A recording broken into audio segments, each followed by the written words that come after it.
Doctor साहेब, मध्यंतरच्या काळात आपण एक ज्येष्ठ महिलेवर प्रत्यारोप म्हणजे डोळ्याच्या प्रत्यारोपणाची शस्त्रक्रिया केली. त्याबाबत काय सांगाल की म्हणजे संकल्पना कशी किंवा यासाठी जी सामग्री आपल्याकडे होती किंवा काय अडचणी आल्या?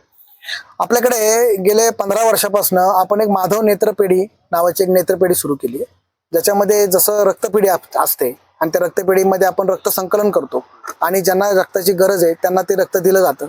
तशाच प्रकारे नेत्रपेढीची पण सुविधा आपल्याकडे आहे, ज्याच्यामध्ये मृत्यूनंतर नेत्रदान घेण्याची सुविधा आपल्याकडे उपलब्ध आहे. मृत्यूनंतर ज्यांचं नेत्र काढतो आपण किंवा नेत्रपटल काढतो ते साधारणपणे 6 ते 7 दिवस प्रिझर्व करण्याची आपल्याकडे यंत्रणा आहे. ते 7 दिवस आपण ठेवू शकतो आणि त्याच्यानंतर आपण ज्यांचं नेत्रपटल ज्या रुग्णाचं खराब झालेलं आहे, काही कारणाने बऱ्याच वेळेला ऍक्सिडेंटमध्ये नेत्रपटल खराब होतं किंवा केमिकल बर्न्स म्हणतो आपण, कारखान्यांमध्ये जे केमिकल्स असतात ते उडाल्यामुळं डोळ्याचा पडदा, वरचा पडदा, पापुद्रा खराब होतो, ऍक्सिडेंटमध्ये होतो, अनेक कारण आहेत. ह्या प्रकारामध्ये आपण त्या रुग्णाला ते जे आपण मृत्यूनंतर काढलेलं जे नेत्रपटल आहे ते नेत्रपटल आपण बसवू शकतो. त्याला कॅरोटोप्लास्टी असं इंग्लिशमध्ये आमच्याकडे म्हणतात. कॅरोटोप्लास्टीची सर्जरी, ती सर्जरी आपल्याकडे आपल्या ग्रामीण भागामध्ये तो खूप दुर्मिळ आहे. शहरांमध्ये साधारणपणे ती होते, परंतु आपल्याकडे आत्ताच एक 10 दिवसापूर्वी आपण ती शस्त्रक्रिया एका 62 वर्षीय जुन्नरच्या एका महिलेवर आपण केली. त्यांचा काही कारणाने त्यांचा डोळा खराब झाला होता आणि ती नेत्रपटल त्यांना बसवल्यानंतर अतिशय चांगला रिझल्ट त्यांना मिळाला आणि त्या डोळ्याने त्यांना पूर्ण 90% दृष्टी आली, दिसायला लागली.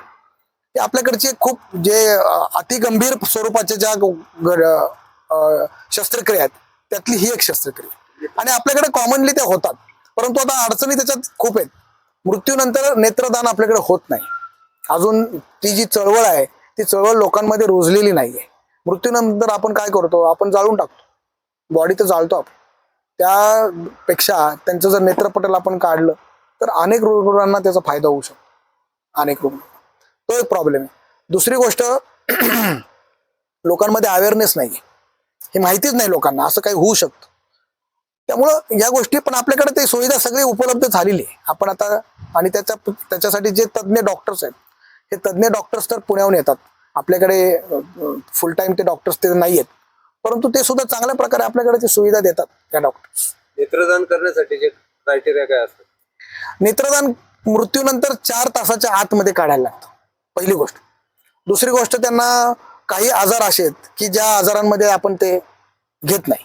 त्याच्यामध्ये HIV असेल किंवा ऑस्ट्रेलिया अँटीजेन आपण काविळाचं प्रमाण म्हणतो त्यातला पेशंट असेल किंवा खूप ओल्ड एज पेशंट, म्हणजे साधारण आता नवीन जो काही क्रायटेरिया आलाय त्याच्यामध्ये 70 ते 75च्या पुढचे जे रुग्ण असतात त्यांचं साधारणपणे घेऊ नका असं ते म्हणतात. कारण काय होतं की त्याचा जो सेल काउंट असतो, जो पापुद्रा असतो, त्याच्यामध्ये जे पेशी असतात त्या पेशी किती प्रमाणात शिल्लक आहेत त्याच्यावर ते दुसऱ्या रुग्णाला बसवायचं की नाही हे ठरतं. त्यामुळे तो सेल काउंट जो असतो, पेशींचं जे प्रमाण आहे ते 70-75 नंतर वयोमानानुसार खूप कमी होत असतं. त्यामुळे तो जरी बसवला दुसऱ्याला तरी त्याचा अपेक्षित रिझल्ट मिळत नाही. म्हणून आता नवीन क्रायटेरिया असा आलाय की तुम्ही खूप ओल्ड एज मध्ये घेऊ नका. पण जे यंग आहेत, ज्या यंग लोकांना मृत्यू होतो त्यांचा नक्कीच तो घ्यायला पाहिजे. त्यांचा खूप निर्णय कुणी घ्यायचा? हा निर्णय पूर्णतः नातेवाईकांवर अवलंबून.